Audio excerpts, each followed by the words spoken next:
You've probably bought one hundreds of times, at a gas station, an office vending machine, or for the neighborhood kids on Halloween. You break apart the crisp wafer fingers, see the prominent branding on the red wrapper, and assume you know exactly what you're eating. The packaging prominently displays the Swiss Nestlé logo, but in the United States, the chocolate inside is actually manufactured by Nestlé's biggest domestic rival, Hershey. Because Hershey controls production, they use their own chocolate formulation, which is adapted to American production standards. As a direct result, the bar you buy in the US physically and objectively tastes different, carrying a noticeably tangier note, than the exact same product eaten in the United Kingdom, Brazil, or Japan. Nestlé is a company with annual revenues in the hundreds of billions of dollars. They fiercely compete with Hershey for shelf space across dozens of product lines. Yet, on the largest confectionery market on the planet, they allow their direct rival to manufacture and profit from their most internationally recognized brand. A decades-old corporate trap permanently fractured the brand, creating the bizarre reality found on American store shelves today. The story starts in the British city of York in the early 1930s. Rowntree was one of the largest confectionery manufacturers in Britain, operating its own massive factories through a highly volatile economic climate. In the middle of the Great Depression, money was desperately scarce. The chocolate bars already on the market were expensive slabs of solid cocoa, far beyond the budget of an average working-class family looking for an everyday treat. To fill this gap, Rowntree introduced Chocolate Crisp, later renamed KitKat.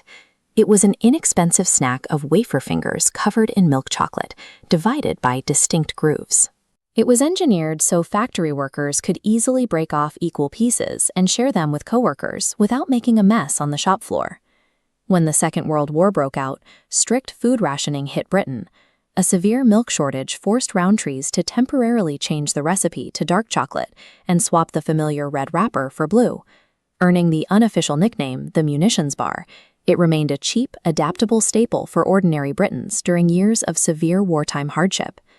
By the late 1960s, the brand was a massive success across Europe and the Commonwealth.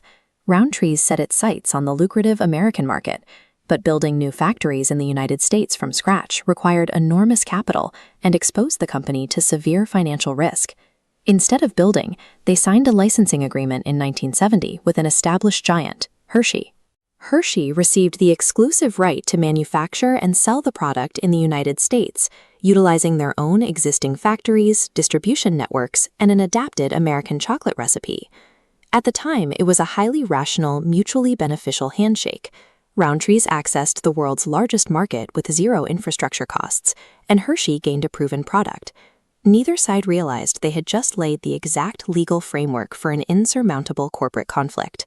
In 1988, Nestlé executed a $4.5 billion hostile takeover of Rowntree. It was the largest hostile takeover in the history of British business. Nestlé instantly acquired Rowntree's entire portfolio, becoming the global owner of the brand. But Nestlé also inherited the legal obligations. The 1970 U.S. contract with Hershey transferred over intact. Nestlé owned the brand globally, but the rights to make and sell it in America were locked with their direct competitor. This created a strategic nightmare. Every single bar sold in American supermarkets generates massive manufacturing profits for Hershey. Nestlé only collects a fraction of the revenue through licensing royalties stipulated by that original agreement. For decades, Nestlé attempted to solve this math problem using their sheer financial weight. Their most logical solution was to simply buy Hershey outright, which would automatically absorb the company and dissolve the problematic contract.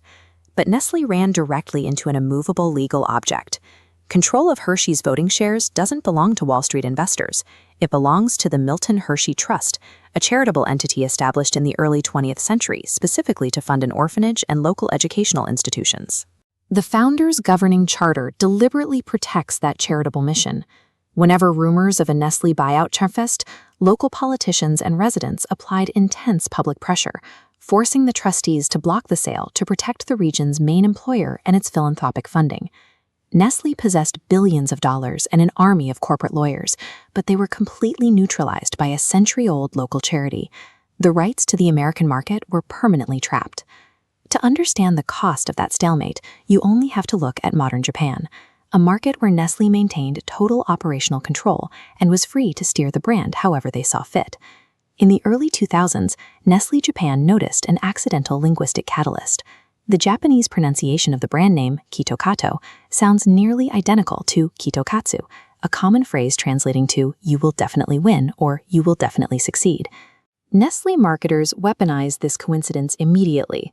They systematically positioned the chocolate bar as a mandatory good luck charm for students facing intense, highly competitive university entrance exams.